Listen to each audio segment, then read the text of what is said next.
이 시간에 우리 함께 나누실 하나님 말씀 이사야입니다. 구약성경 이사야 61장, 구약성경 1042쪽입니다. 1절에서 6절 말씀입니다. 이사야서 61장 1절에서 6절, 한 절씩 교독으로 하나님 말씀 보시겠습니다. 주 여호와의 영이 내게 내리셨으니 이는 여호와께서 내게 기름을 부으사 가난한 자에게 아름다운 소식을 전하게 하려 하심이라. 나를 보내사 마음이 상한 자를 고치며 포로된 자에게 자유를, 갇힌 자에게 노임을 선포하며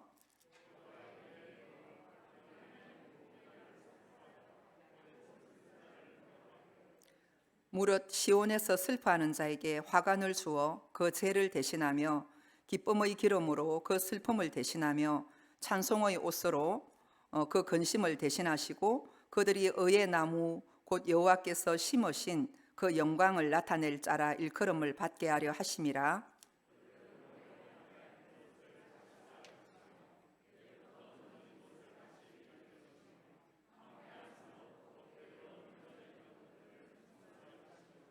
외인은 서서 너희 양떼를 칠 것이요 이방 사람은 너희 농부와 포도원 지기가 될 것이나 오직 너희는 여호와의 제사장이라 일컬음을 받을 것이라. 사람들이 너희를 우리 하나님의 봉사자라 할 것이며 너희가 이방 나라들의 재물을 먹으며 그들의 영광을 얻어 자랑할 것이니라. 아멘. 우리 하나님의 말씀을 나누기 전에 오늘 특송이 있습니다. 우리 남기현 안수 집사님 나오셔서 하나님 앞에 특별 찬양을 올려드리도록 하겠습니다.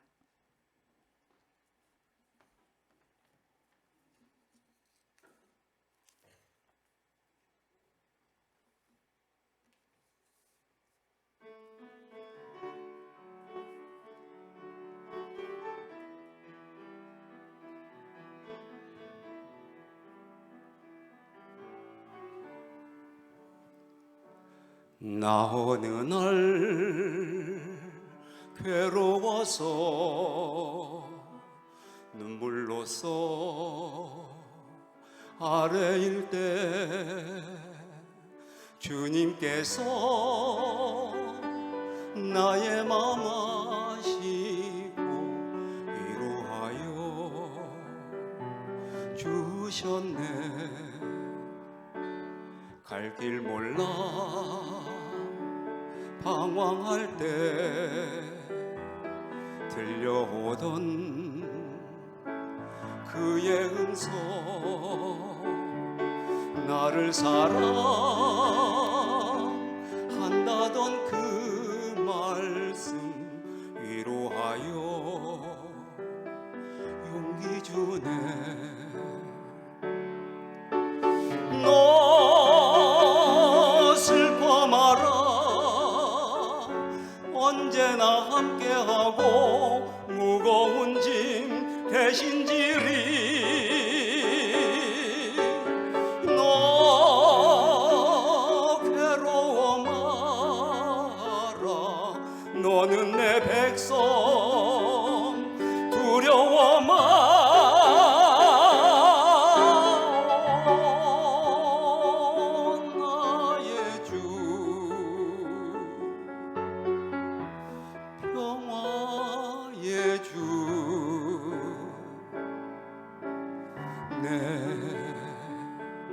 피곤한 마음 힘을 얻으리.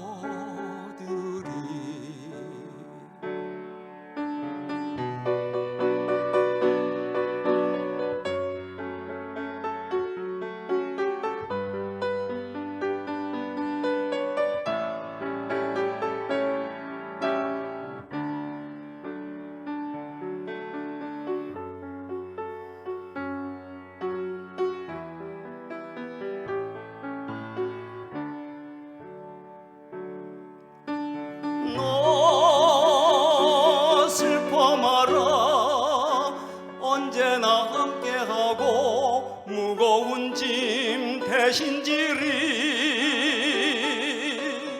너 괴로워 마라, 너는 내 백성 두려워 마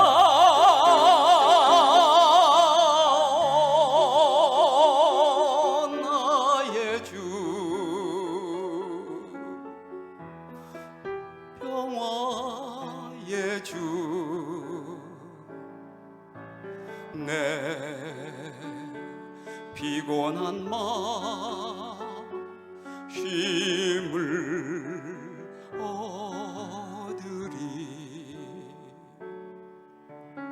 내 피곤한 마음 쉼을 얻으리.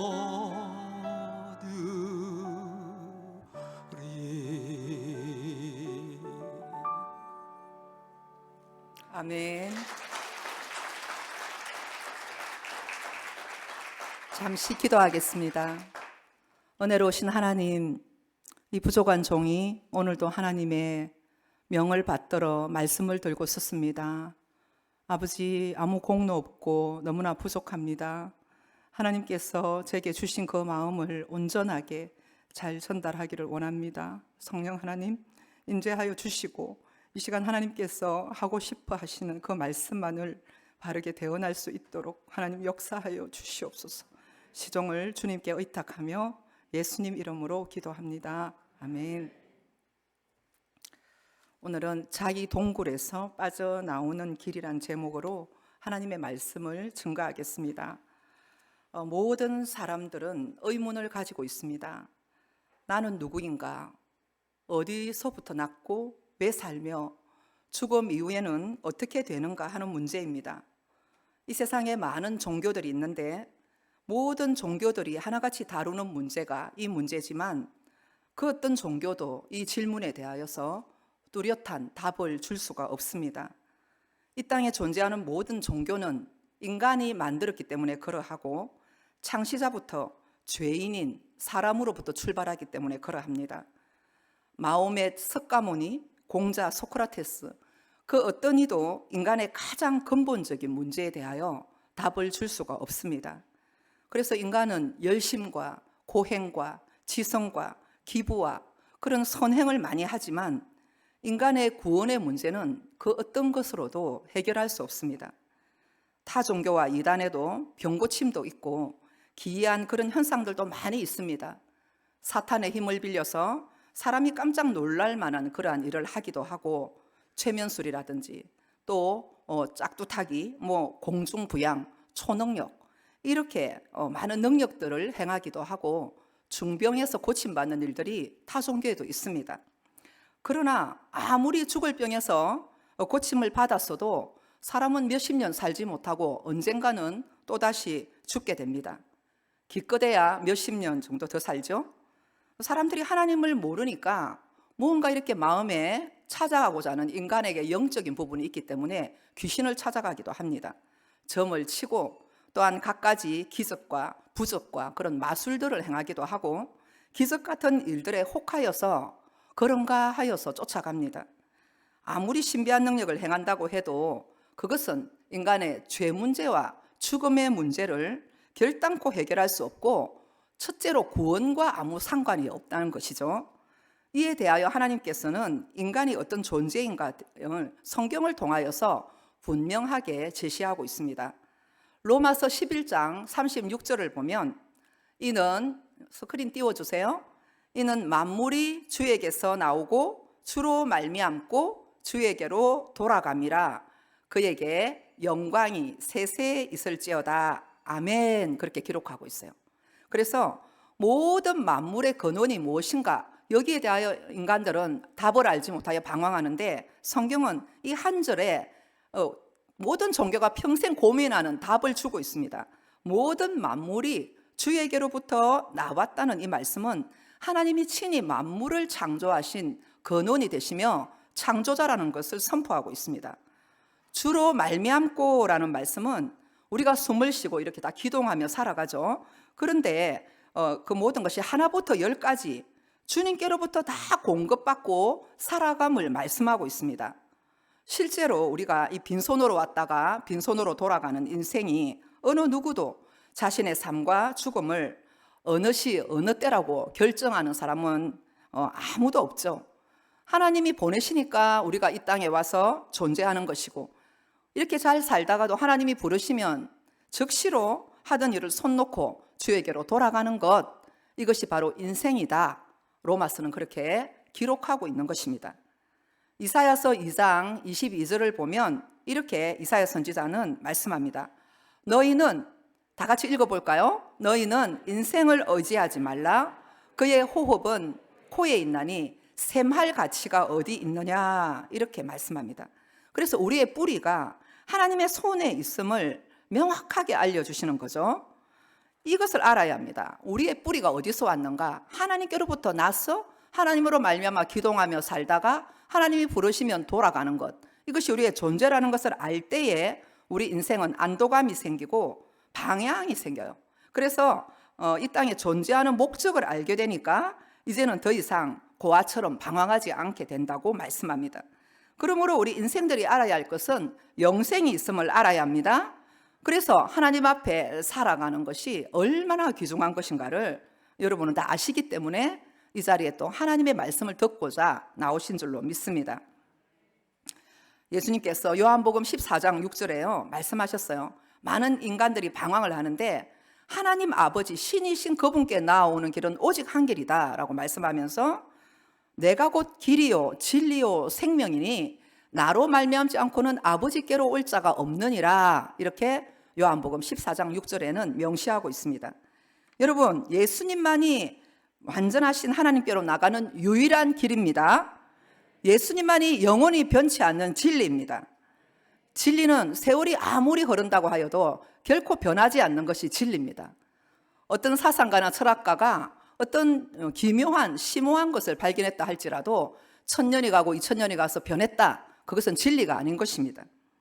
세상에 존재하는 모든 것들은 다 변합니다. 그런데 이사야 40장 8절에 보니 풀은 마르고 꽃은 시드나 하나님의 말씀은 어떻다고요? 영원히 서리라, 이렇게 기록되어 있습니다.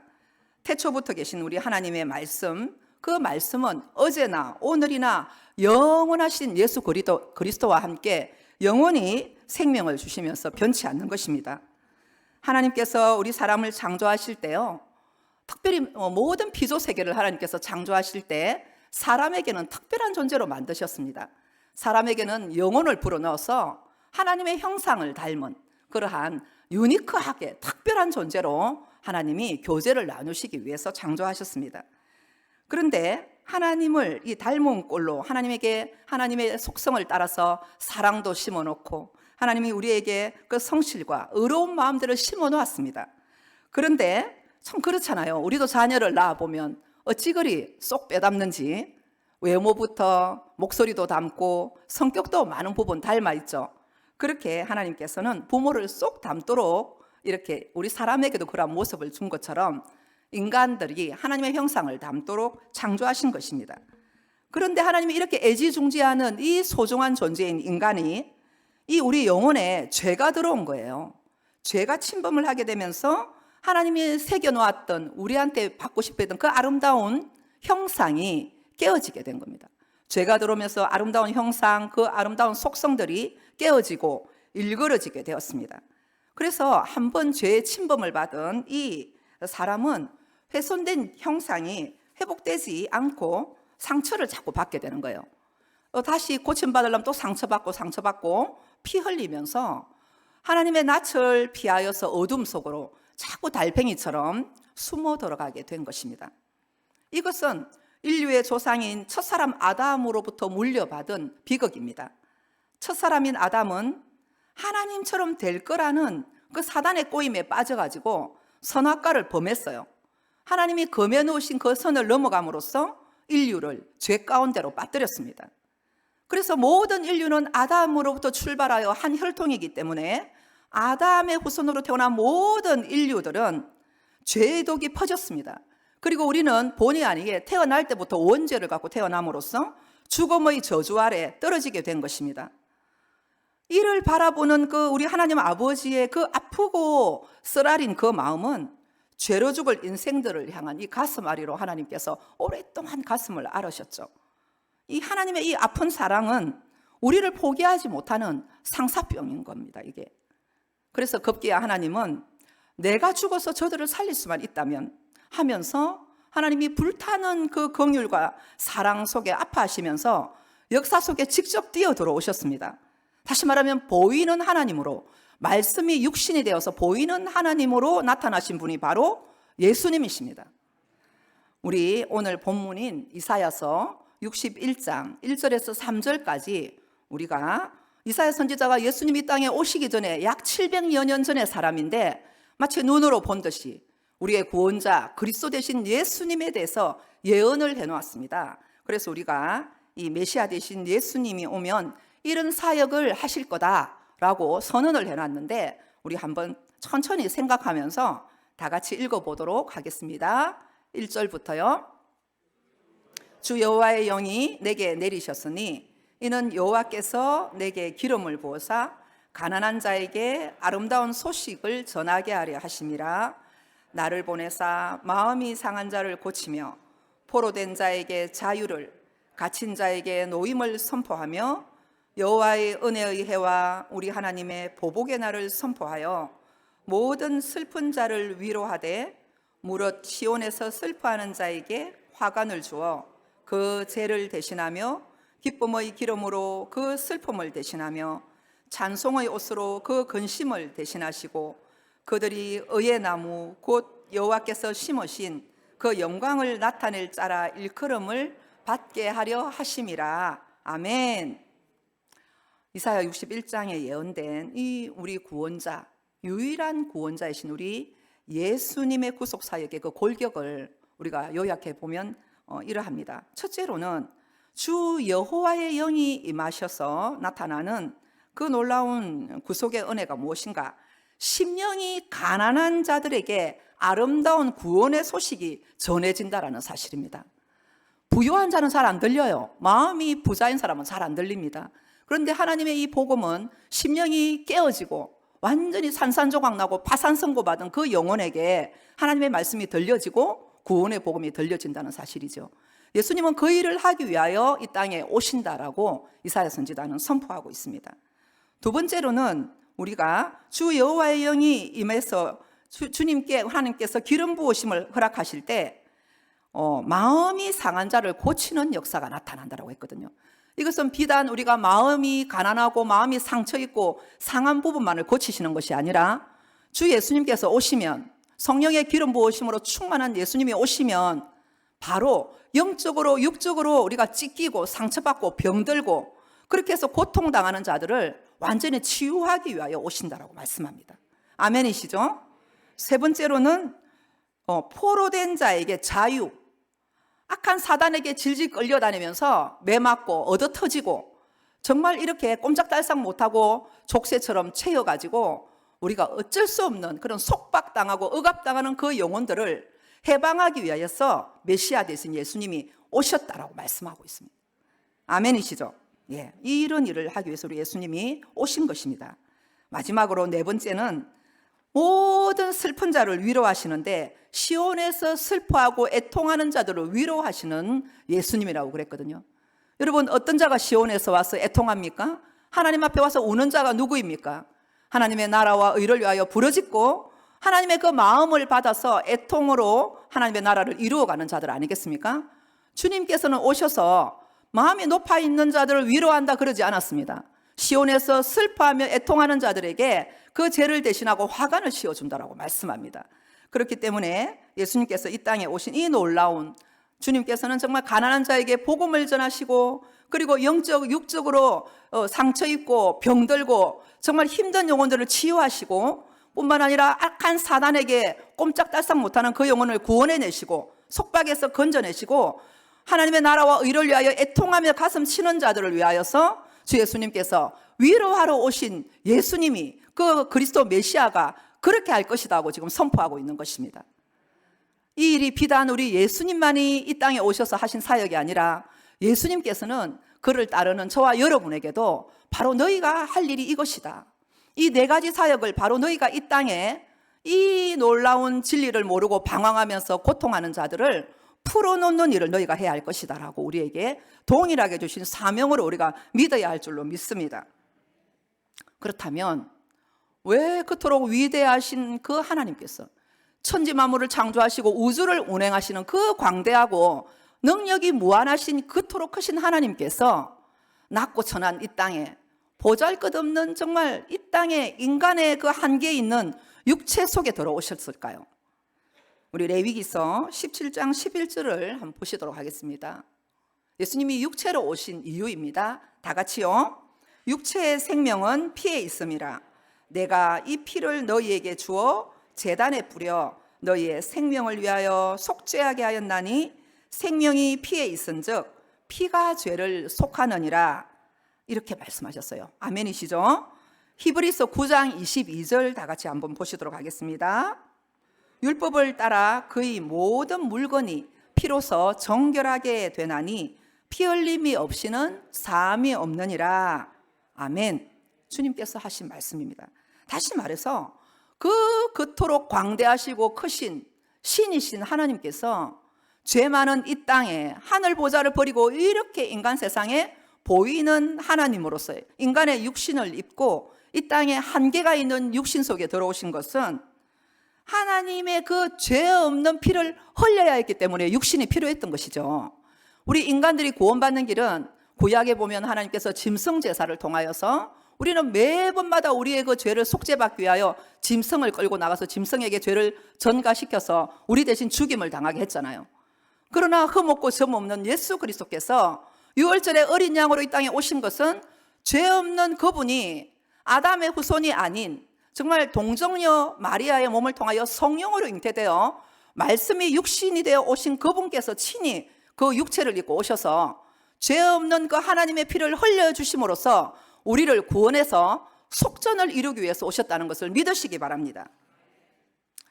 이 예수 그리스도의 사랑이 벌써로 이 땅에 1000년이 2번 흘러가고 2000년이라는 그러한 시간이 흘러가는 가운데 주님의 뒤를 따라 성령의 능력을 받은 주님의 그 주자들이 그 바톤을 들고 열방을 향하여 뛰었어요.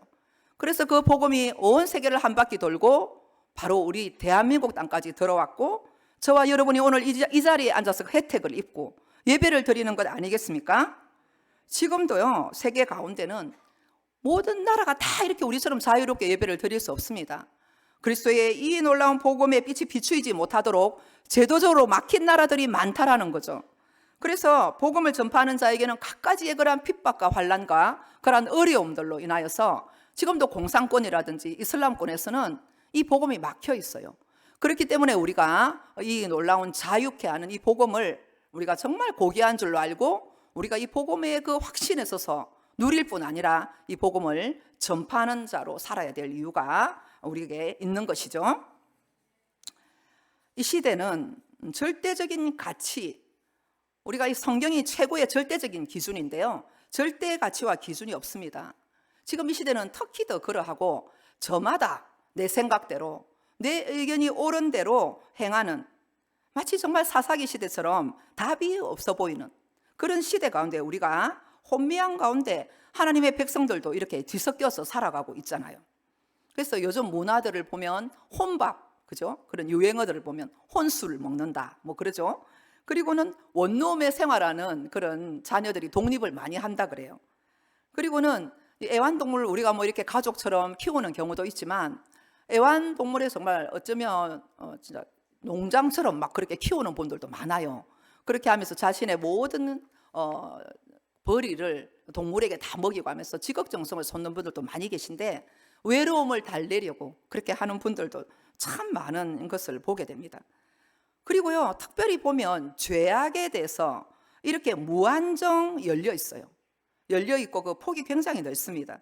밤낮 없이 우리가 24시간 TV 프로도 돌아가기 때문에 여러분들도 이렇게 클릭해서 보시는지 모르지만 뭐 먹방 프로그램이라든지 가전 스포츠들과 그런 연예 프로그램들이 밤낮 없이 방송돼요. 그렇기 때문에 우리 젊은이들도 이렇게 밤을 꼴딱 세우면서 자기가 잠을 안 자고 거기에 클릭되어 있는 청년들도 굉장히 많습니다.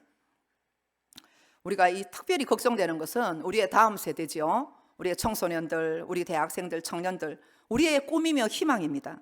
그런데 우리가 이번 보면 교육도 그러고 보면 개개인주의가 이렇게 개인주의가 창궐하다 보니까 이 학생들이 심령이 많이 피폐해지고요. 아주 어린데도 요즘 이렇게 보면 청소년들 범죄를 보면 굉장히 완악하고 하나님을 두려워하지 않는, 어떻게 보면 제어할 브레이커가 참 없는 그런 학생들이 많다라는 것을 보게 돼요. 왜 그렇습니까?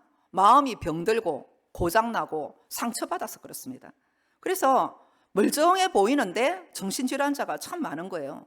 약간 사단에게 눌리고 공황장애에 시달리고 약을 먹어야 밤잠을 드는 사람들이 정말 많습니다. 그리고 무기력하고 귀신 들린 자들도 나날이 늘어가는 것을 볼 수 있습니다. 이전에는 저희들이 또 보면 문신 같은 것도 그래요. 제가 이전에 한번 대전역에서 줄을 서서 이제 부산에 오는 티켓을 끊으려고 서 있는 적이 있었는데, 어떤 여인이 제 앞에 서서 이렇게 티켓팅하고 있었는데, 저는 블라우스를 입은 줄 알았거든요. 이 팔에 너무 컬러풀하게 예쁘게 이렇게 예쁜 블라우스인 줄 알고 자세히 봤더니 문신이라, 정말 너무너무 이렇게 컬러풀한 블라우스를 예쁘게 차려입은 것 같은 느낌인데 거의 이렇게 문신이 온몸에 새긴 것을 봤는데, 이 시대가 이전에는 그 야쿠자들이 많이 문신을 했잖아요. 온몸에 뭐 용을 새기고 그렇게 했는데, 지금은 보면 남녀 상관없이, 그리고 정말 보면은 하나의 문화처럼 그렇게 우리 청소년들이나 청년들도 많이 하는 것을 우리가 보게 돼요. 그래서 이것이 좀 유행이다면 우리가 그렇게 따라하는 그런 습성들이 있는 것을 보게 됩니다. 일본에서는요, 수십 년 전부터 굉장히 사회적인 큰 이슈와 고민이 뭐냐면, 집안에서 꼼짝하지 않는 언둔형 외톨이 히키코모리의 문제로 고심을 하고 있거든요. 그래서 일본 만화가, 또 일본의 그런 나홀로 문화라든지, 또 이런 인터넷 가상의 세계에서 밤낮없이 인터넷 중독에 빠진 청소년들 많잖아요. 애기 아빠들도 많다 하더라고요. 그죠? 그리고 이 게임 중독이나 알코올 중독이나 성 중독이나 도박 중독이나 또 질병의 노이로제 때문에 하루 종일 그 건강의 그러한 정말 사이트에 밤낮없이 두려워하면서 거기에 클릭되어 있는 사람들도 참 많습니다. 최근에는 보면요, 우리가 하나님의 말씀도 유튜브를 통해서 이렇게 방송도 듣기도 하지만 이단들이 더 많이 들어와요. 그렇게 해서 정말 거미줄처럼 클릭해놓고 계속해서 물고 들어가서 영혼들을 미혹하는 일들이 얼마든지 있습니다. 그렇기 때문에 우리는 이 모든 것을, 어떤 것을 내가 클릭해서 들어가느냐가 우리가 굉장히 선택하는 일 가운데 중요한 것을 보게 돼요. 우리나라를 보십시오. 어린 아이들로부터 해서 지금 노인들까지 손에 스마트폰 없는 아이가 거의 없죠. 그러다 보니까 각자가, 할머니는 할머니대로, 우리 아이는 아이대로 각자가 자기만의 스마트폰을 들고 자기의 동굴을, 자기가 좋아하는 동굴을 따라 클릭해서 깊이 들어가는 시대가 되었어요. 그런데 그것이 굉장히 좋은 것이 되고 우리에게 선한 영향력을 주면 되는데, 이렇게 취미로, 흥미로 들어갔다가 그 길을 잘못 들으면 관련된 게 계속 클릭되게 되어 있죠. 그렇기 때문에 자기도 모르게 굉장히 자극적이고 그렇게 원치 않는 것을 보게 되다가 이렇게 자기의 영혼을 송두리째 빼앗기는 경우들도 있게 되는 겁니다. 그렇기 때문에 특별히 우리가 예수님 믿는 우리들은 어떤 사이트에 내가 관심을 기울이고 거기에 지나치게 빠져서 그것에 내 영혼까지 빼앗기고 많은 시간을 낭비하는 일들은 각별하게 우리의 영혼을 위하여서 주의해야 할 것을 우리가 오늘 이 시간 한 번 더 생각해야 될 줄 믿습니다. 우리가 관심사가, 사람들이 참 돈에 관심이 많아요. 그렇다 보니까 주식 같은 것, 특별히 또 이렇게 돈 버는 일, 이런 데 관심이 많은데, 무엇보다도 뭐 장기적인 투자라면 우리가 그러한 부분에서 투자니까 괜찮다 치더라도, 이렇게 우리가 투기로서 밤낮 현황판에만 눈이 벌겋게 되어서 자기도 모르게 그렇게 자꾸 마음에 물질에 막 집착하고 하다 보면 우리가 자기도 모르게 주식의 동굴에 밤낮없이 빠져들어서 신앙이 저 멀리 떨어지는 것, 여러분 가운데 혹시 그런 분 계시다면 오늘 주의 음성으로 듣고 어떤 부분은 정리하셔서 주님을 더 가까이 하시고 주님께 클릭되는 여러분이 되기를 바랍니다. 우리가 교회는 다녀요. 예배는 드립니다. 근데 주일날 한번 우리가 예배를 드리고 나면 어떤 분들은 나는 할 일 다 했다 생각하고 이제 집으로 가서 자신의 또 다른 동굴을 향하여서 일주일 내내 그것에 심취하다가 주일날 겨우겨우 한 번씩 와서 예배 드리는 그런 신앙생활을 하다 보면 정말 어느 순간에 보면 내 삶에 환난과 어려움이 당하면 한 방에 훅 넘어질 수 있습니다. 그렇기 때문에 우리 자신을 오늘 정말 점검하는 시간이 되어야 한다고 정말 생각을 합니다. 최근에 우리 교회에 이 코로나 시대에도 하나님께서 참 많은 새가족들을 보내주셔서 얼마나 감사한지 모릅니다. 보면 오히려 기존의 신자들이 코로나를 두려워하고 또 어떤 분들은 아직까지도 예배가 복귀되지 않은 분들도 있어요. 이제 여기 계신 여러분들은 코로나보다 하나님 한 분만 두려우시죠? 예, 살고 죽는 거 하나님 손에 있잖아요. 그죠? 우리 흥망성쇠 모든 것이 하나님 손에 있습니다. 그렇기 때문에 우리는 하나님의 소유고, 우리가 멀쩡해도 심장마비로 갈 수도 있는 거고 골골해도 백세할 수 있는 거 아닙니까? 그래서 우리는 모든 것이 하나님의 손에 있다는 것을 전제로 하여 우리가 하나님의 백성들이 담대하게 우리가 조심할 건 하더라도 내가 당연히 해야 될 일을 하지 않는 것은 회개하는 우리가 되어야 할 것입니다. 그래서요, 우리 새가족 교육을 이렇게 계속 하면서 참 재미가 있어요. 최근에 여러 가정들 가운데 한 2가정을 제가 그냥 소개하고 우리 하나님께서 하신 일을 좀 하나님께 영광을 돌리고자 합니다. 요즘 이렇게 청소년들이라든지 청년들이 이런 문화들에 많이 클릭이 되어 있잖아요. 그래서 한 가정은 한 주 정도 먼저 왔는데 청년과 어머니가 같이 우리 교회에 등록을 했어요. 그래서 수요 예배 때 등록을 처음 보는 얼굴인데 오신 겁니다. 그래서 오셔가지고 오늘 교회 처음 왔다 하는데 때로 이 아들을 치료하기 위해서 마음에 아픔이 있고 이 아들이 자꾸 이제 어쩌면 공허하고 이 삶이 좀 허전하고 그래서 살기가 싫은 거예요, 한마디로. 그래서 자꾸 내가 살 의욕도 없고 나의 정체성도 잘 모르겠고 그러니까 내가 정말 죽었으면 좋겠다 이런 마음이 드는 거죠. 그러다 보니까 이런 사이트에 자꾸 접근이 된 거예요. 처음에는 괴기담이라든지 이런 것에 관심을 가지다가 보면 마음에 그저 자꾸 이렇게 우리가 잡히게 돼 있습니다. 그래서 하다 보니까 자꾸 자살 시도를 하게 된 겁니다. 자살 시도를 하니까 얼마나 힘들겠어요. 사실 어머니도 힘들고 아들도 힘들고 같이 힘든 거죠. 한 몸 아닙니까, 그죠? 그렇게 됐는데 그것을 고침받기 위해서 상담소도 가고 많은 치료를 이렇게 받다가 그 상담소에서 상담을 해주시던 권사님께서 집이 그래도 이 남구에 사니까 대연 성결교회를 소개해 주더랍니다. 우리 교회가 조금 그래도 여러분들이 소개받고 오신 분들이 좀 계시더라고요. 그래서 대연 성결교회에 와서 이제 예배를 드리러 그날 바로 오셨는데 우리 수요 예배 때 먼저 오셨어요. 그래서 뒤에서 예배를 드리고 이제 안수기도 시간에 앞에 나와서 이렇게 서서 다 기도 받잖아요. 그래서 그때 앞에 나오셔서 안수기도를 받으셨어요. 그래서 우리 담임 목사님께서 나오셔서 안수기도 해주시고 이제 그때 부목사님들이 많이 앞에 계셨기 때문에 저는 그냥 뒤에서만 기도하고 있었어요. 근데 담임 목사님께서 마음에 또 애틋한 마음을 가지시고 저한테 오셔서 한 번 상담도 좀 더 해주고 또 안수 좀 기도도 한 번 더 해줬으면 좋겠다라고 언지를 주셨습니다. 그래서 저도 아까 처음 오시는 걸 뵀기 때문에 같이 이제 가서 밑에 가서 아주 교제를 했습니다. 그래서 저는 뭐 부족하지만 그래도 이제 그 사역자잖아요. 그러니까 그런 일을 해야 하고 이전에도 또 이렇게 눌려서 고통당하는 자들을 정말 우리는 아무 힘이 없지만 예수님께서 또 그런 사역들을 통해서 어둠을 쫓아내는 그런 일들의 이제 경험이 조금 있잖아요, 그죠? 다들 있으시죠?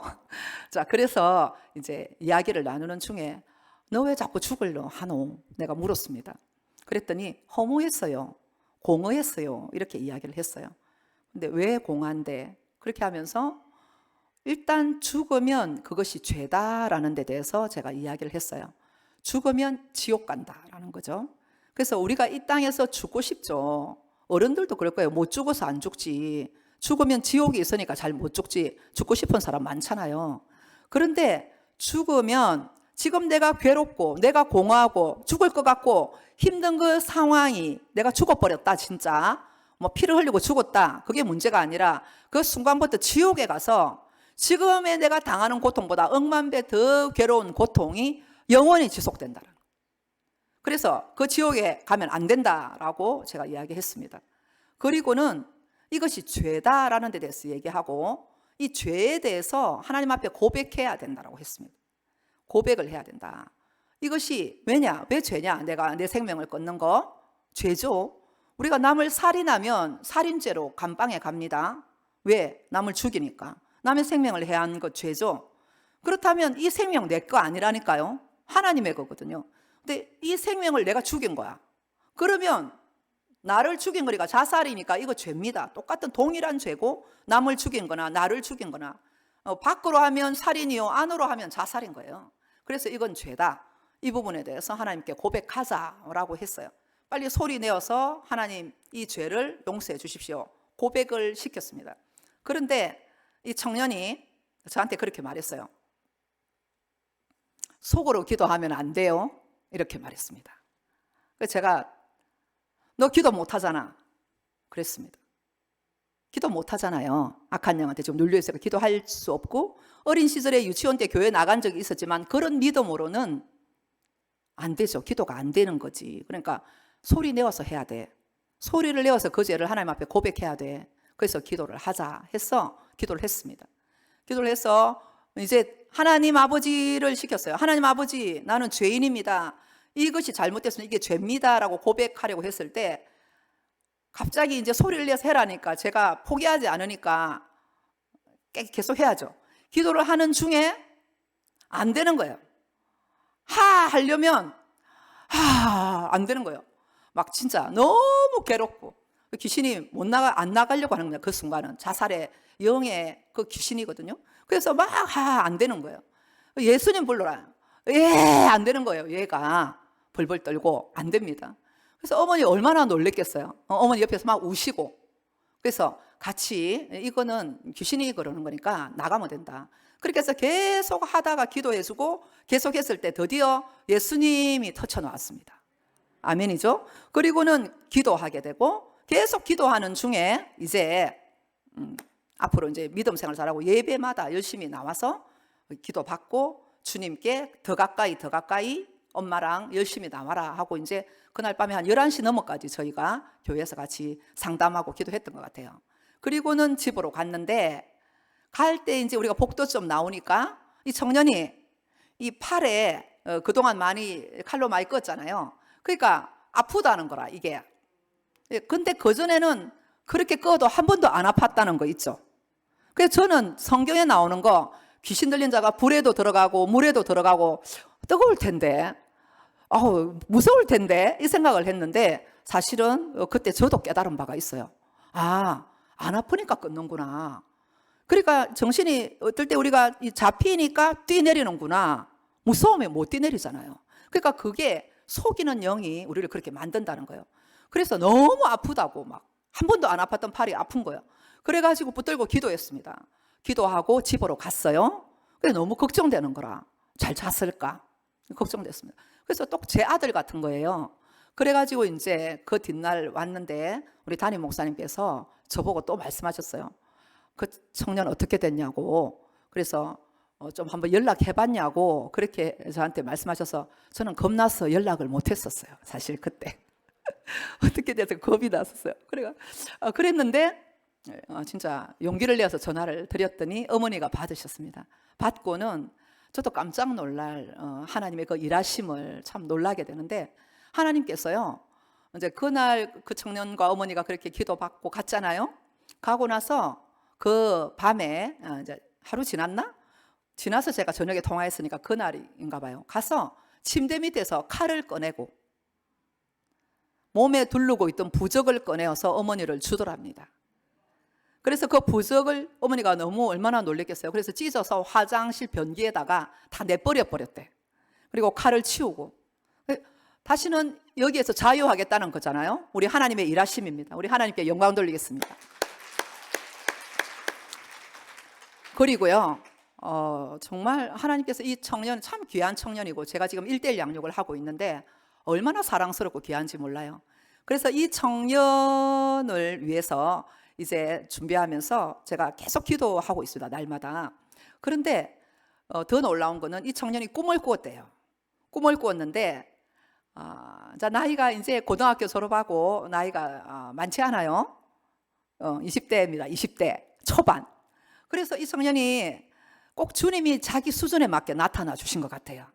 킥보드를 타고 이렇게 바람이 상쾌한 날에 이 청년이 팔을 벌리고 짠 이렇게 타고 갔대. 킥보드를 타고. 그런데 그 뒤에 예수님께서 똑같이 킥보드를 타고 나타나셔가지고 익살스럽게 이 청년과 똑같이 그렇게 예수님이 나타나 주신 거예요. 그래서 이 청년이 엄마에게 말했습니다. 엄마, 신은 너무나 멀리 있는 줄 알았는데, 신과 인간과의 거리에는 벽이 있는 줄 알았는데 가까이 계시더라. 그렇게 얘기를 하더래요. 그래서 엄마하고 얘기할 때 제가 너무 감사했어요. 그래서 제가 말씀해 드렸습니다. 요한복음 15장을 12절 이하에 보면 예수님은 너의 친구야. 나는 너를 이제 종이라 하지 않겠다. 너를 친구라 한다. 친구에게는 비밀이 없잖아요. 나의 모든 것을 너에게 가르쳐주고 너를 내가 친구처럼 대할 거야. 그 말씀을 제가 꼭 전해주라고 그렇게 이야기했어요. 그리고는 그 일이 있은 이후로 이제 우리는 1대1로 만나서 주님의 말씀을 가운데 두고 깊은 교제를 나누고 우리가 이렇게 사랑을 나누고 있습니다. 얼마나 감사한지 모르죠. 그리고 그 어머니는 어머니대로 제가 또 1대1 양육을 붙여서 또 토요일 날 와서 이렇게 교제를 나누고 깊이 또 양육자와 함께 교제를 나누고 있어요. 그리고 우리가 한 가정에 동일하게 그 시기에 같이 왔거든요.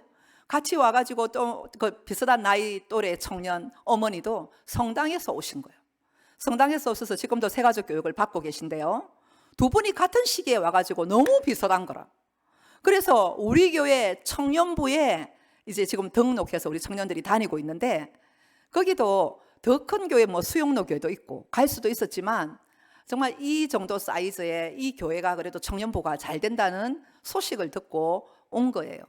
그렇게 와서 지금 청년이 열심히 이 공동체 속에서 신앙생활을 하고 있고 앞으로도 또 제자 양육도 받고 주님에 대해서 더 깊이 알아갈 기회가 주어질 줄로 믿습니다.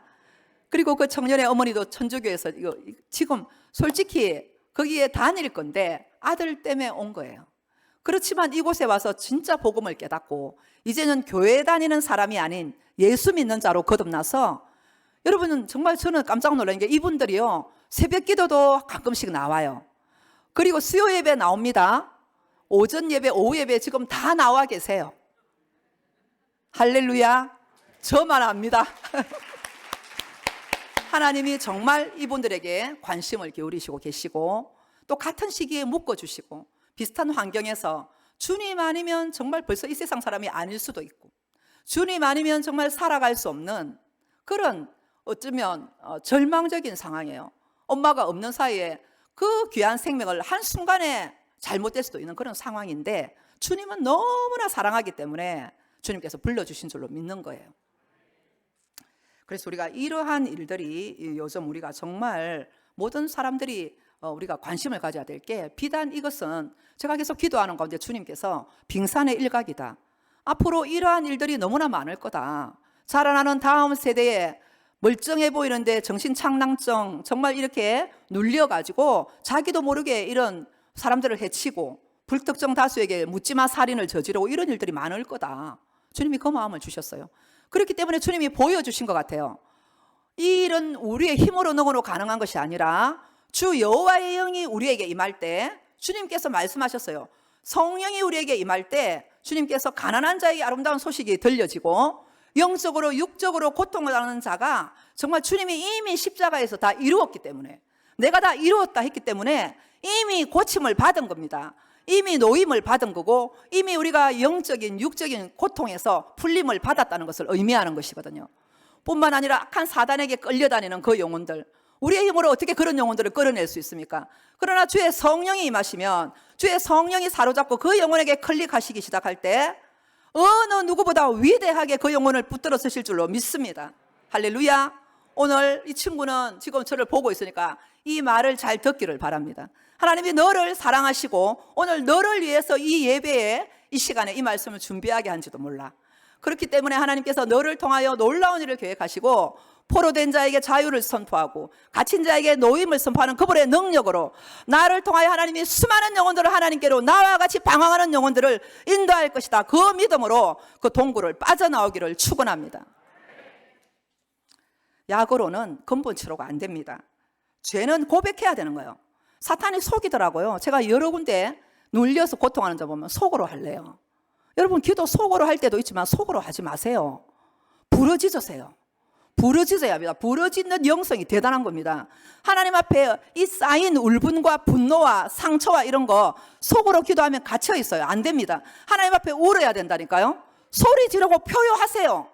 하나님 앞에 부러지고 간구할 때 어둠이 떠나가고 내 속에 어둠의 악한 영들이 다 결박이 끊어질 줄 믿습니다. 그래서요, 이 예수님의 제자들도 보니까 부활의 주님을 만나기 전에는 그들이 정말로 이렇게 밤낮 3년이나 예수님을 따라다녀 놓고도 얼마나 비겁한지, 이렇게 예수님이 십자가에 못 박혀 돌아가실 때는 정말로 다 뿔뿔이 흩어져서 도망치다가 나중에는 방문을 걸어 잠그고 이렇게 벌벌벌 떨면서 멘붕에 빠져 있었지 않습니까? 우리 모습하고 별반 다를 게 없어요. 어쩌면 우리가 더 낫습니다. 그들은 3년 동안이나 예수님의 그 기적과 이적을 얼마나 봤습니까? 그래도 성령의 충만함을 받지 못하니까 무섭거든요. 괴롭거든요. 그러니까 견딜 수 없는 거예요. 그래서 떨고 있을 때 부활의 예수님이 나타나셨습니다. 그래서 평안하냐? 얘들아 성령을 받으라 그랬죠. 그리고는 그들이 주님이 다시 승천하실 때 그들에게 약속하신 마가의 다락방에 그곳에서 달려가서 기도했습니다. 간절히 기도했을 때 하늘에서 불의 혀같이 갈라지던 성령의 강력한 기름 부으심이 그들에게 임했습니다. 이거예요. 성령의 능력이 그 부러짓고 죽기 살기로 그것을 떠나지 않고 그들이 열흘 동안 오순절 마가의 다락방에 강력한 불이 임할 때까지 시간을 제한하지 않고 죽기 살기로 한 겁니다. 그랬을 때 성령의 불을 받고 그들이 변화되었죠. 완전히 이전과 이후는 180도 다른 겁니다. 그래서 우리가 염려할 필요가 없어요. 내가 아직 능력이 없다, 내가 아직 믿음이 없다, 성령의 충만을 받아야 됩니다. 마가의 다락방에 임했던 그 강력한 불의 혀같이 떨어지는 그 성령의 충만함을 어떻게 받느냐? 기도해야 됩니다. 말씀에 클릭돼야 됩니다. 말씀을 읽는 중에 성령님이 임하셨다라고 사도행전 10장 44절에는 고넬료의 가정에 말씀하고 있거든요. 우리가 기도하고 말씀에 클릭될 때, 예배에 나와서 하나님의 말씀에 접목될 때 스파크가 일어나요. 스파크가 주의 성령이 임하기 시작합니다. 그 성령이 우리에게 임하시면 우리가 권능을 받고 예루살렘과 온 유대와 사마리아와 땅끝까지 이르러 주의 정인이 되는 거죠. 힘으로 능으로 안 됩니다. 마음이야 간절하지 행할 능력 없습니다.